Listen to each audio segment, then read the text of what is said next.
Chers frères et sœurs, chers amis dans le Christ, bienvenue dans ce quotidien Jésus, journal d'expression chrétienne. Je suis Franck Rousselot, je suis un chrétien catholique, passionné de Jésus-Christ et j'essaye chaque jour d'apporter un regard sur l'évangile, l'actualité, la parole du Seigneur. Aujourd'hui, donc, nous sommes le 6e lundi de Pâques, dans le quotidien Jésus numéro 192.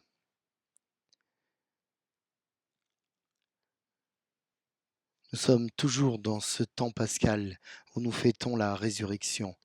Oui, il est vraiment ressuscité le Christ. Alors, avec ce Christ ressuscité, bienvenue à toutes, à tous, bienvenue aux nouveaux priants. Nous attendons vos commentaires, nous attendons vos intentions de prière. N'hésitez pas à partager sur les publications sur les réseaux sociaux, les vidéos sur les réseaux sociaux.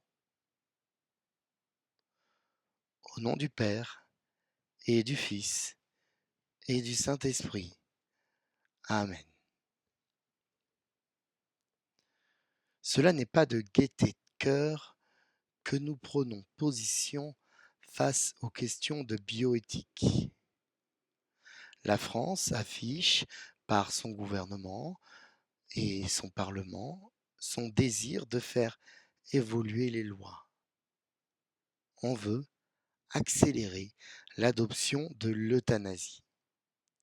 On veut donner à l'avortement le statut de droit fondamental et constitutionnel, c'est-à-dire de droit inaliénable et nécessaire à la dignité de l'humain. Alors nous élevons la voix.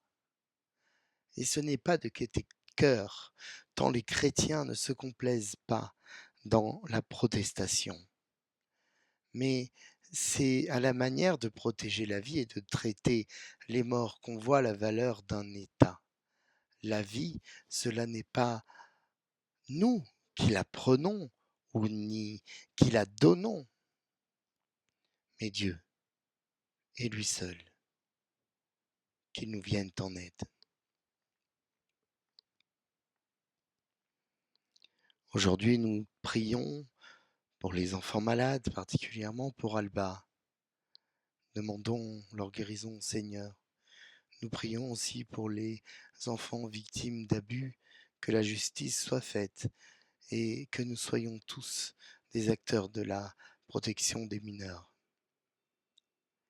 Prions pour toutes les personnes malades ou vieillissantes qui ne sont plus dans la capacité ni de parler ni de se lever, qui sont dans un lit, qui ne sont pas toujours bien traités et qui ressentent dans leur cœur la souffrance de l'empêchement ainsi que la déshumanisation de leur être. Puissions-nous les considérer toujours comme des humains vivants et dignes de tous nos bons soins.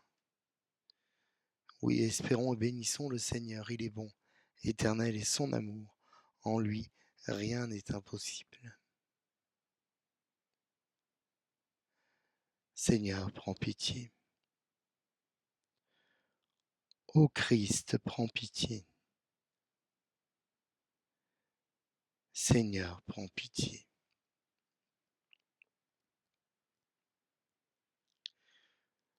Nous lisons aujourd'hui dans l'évangile de Jésus-Christ selon saint Jean au chapitre 15.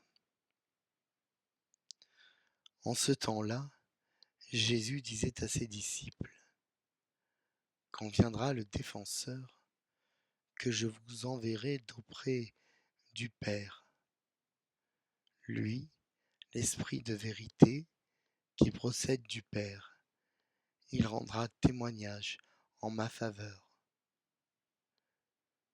Et vous aussi, vous allez rendre témoignage, car vous êtes avec moi depuis le commencement. Je vous parle ainsi pour que vous ne soyez pas scandalisés. On vous exclura des assemblées.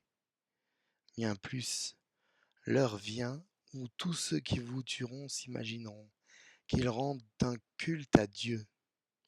Ils feront cela parce qu'ils n'ont connu ni le Père ni moi. Eh bien, voici pourquoi je vous dis cela. Quand l'heure sera venue, vous vous souviendrez que je vous l'avais dit. Nous acclamons ta parole. Louange à toi, Seigneur Jésus. Le don de l'Esprit Saint que nous célébrons en particulier au jour de la Pentecôte, mais qui est présent tous les jours depuis notre baptême, est, comme le dit le pape François, le don des dons. Par la descente de l'Esprit Saint, voici que s'harmonise l'œuvre du salut, et que le temps de Jésus laisse à la place le temps de l'Église, laisse la place au temps de l'Église, corps mystique du Christ. Cet esprit fait de nous des êtres vivants sous la haute protection de Dieu, qui est tout à la fois Père, Fils, Saint-Esprit. Cet esprit est celui qui nous console et qui nous défend, celui qui nous convertit, celui qui nous donne de la force. Notre vie, nous la vivons dans la réalité des trois personnes de la très sainte Trinité. Le Père créateur dont nous partageons la gloire, le Fils qui se donne dans l'Eucharistie, qui se donne à nous, vrai corps et vrai sang, l'Esprit Saint, qui est la force agissante, amour de Dieu. Oui, nous en sommes les créatures et les créations, nous en sommes l'œuvre, voulue à l'image de Dieu, selon sa ressemblance. Pourquoi est-il aussi important de se rappeler cela ? Par cette ascendance divine, nous avons une dignité propre qui nous oblige à un devoir de dignité, un devoir de prendre soin de nous-mêmes, car nous ne nous appartenons pas, mais nous appartenons à Dieu, non comme des esclaves, mais comme des enfants désirés, voulus, placés sur la terre pour le meilleur, dans les meilleures conditions de vie. Aussi, si nous sommes à la ressemblance de Dieu, nous devons faire attention à notre image, non pas dans la démesure de la beauté, mais dans la simplicité de la sobriété qui, à mes yeux, rend les hommes et les femmes si beaux. Les enfants, certes, mais parfois un peu sauvages, indisciplinés ou dans l'opposition systématique. Des enfants qui, comme tout enfant, ont besoin d'une tutelle, comme une jeune plante d'un tuteur pour croître dans la bonne direction. L'accueil de l'Esprit Saint est un engagement, un devoir chrétien.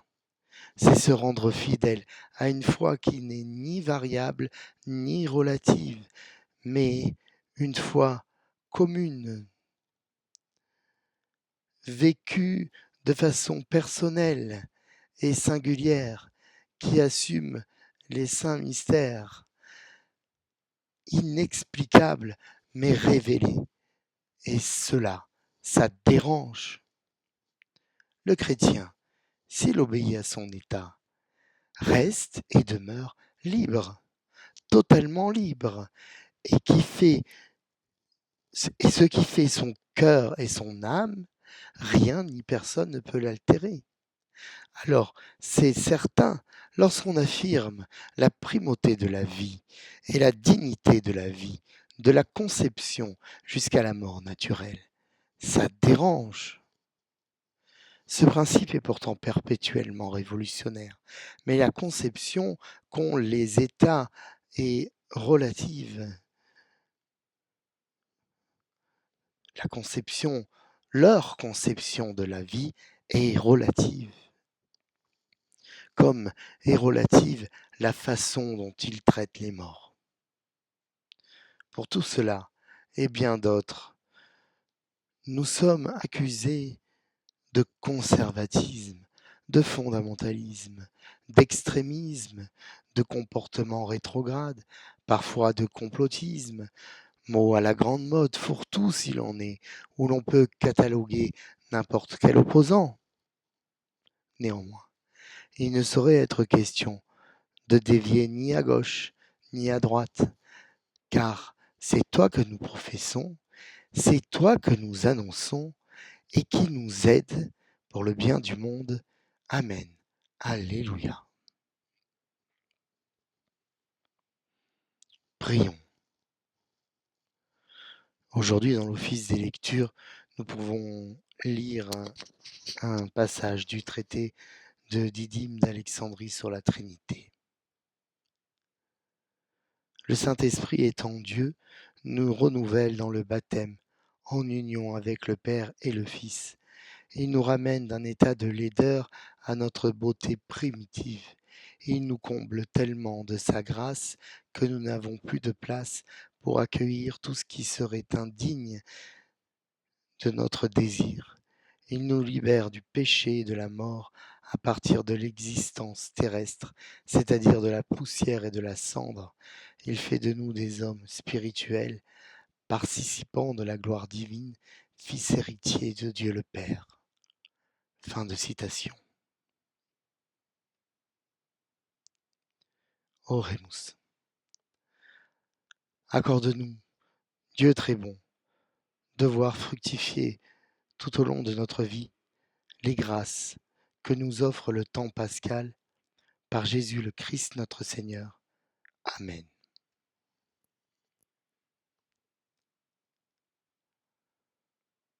Tournons-nous vers Marie, confions-lui toutes nos prières. Je vous salue Marie, pleine de grâce, le Seigneur est avec vous. Vous êtes bénie entre toutes les femmes, et Jésus, le fruit de vos entrailles, est béni. Sainte Marie, Mère de Dieu, priez pour nous pauvres pécheurs, maintenant et à l'heure de notre mort. Amen.